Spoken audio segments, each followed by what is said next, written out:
নওগাঁর মান্দায় ৩ নম্বর Paranpur UP chairman Mahfuzur Rahman উজ্জ্বলের সংবাদ সম্মেলন ও প্রতিবাদ সভা অনুষ্ঠিত হয়েছে। সংবাদ সম্মেলনে তিনি বলেন, আমাকে প্রাণনাশের ভয় দেখিয়ে জোরপূর্বক পদত্যাগপত্রে স্বাক্ষর নেওয়া হয়েছে।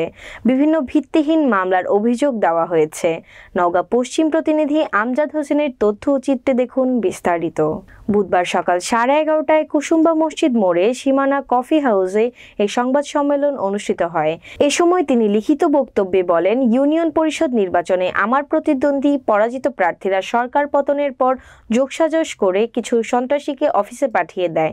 তারা আমার অফিস কক্ষে এসে সন্ত্রাসী কায়দায় চাপ সৃষ্টি করে প্রাণনাশের ভয় দেখিয়ে জোরপূর্বক পদত্যাগপত্রে স্বাক্ষর করে নেয়। কিন্তু সেটির আইনানুগ বৈধতা না পাওয়ায় ইউপি সদস্যদের মাধ্যমে আমার বিরুদ্ধে ষড়যন্ত্রমূলক মিথ্যা ও ভিত্তিহীন কিছু অভিযোগ করে চলেছে।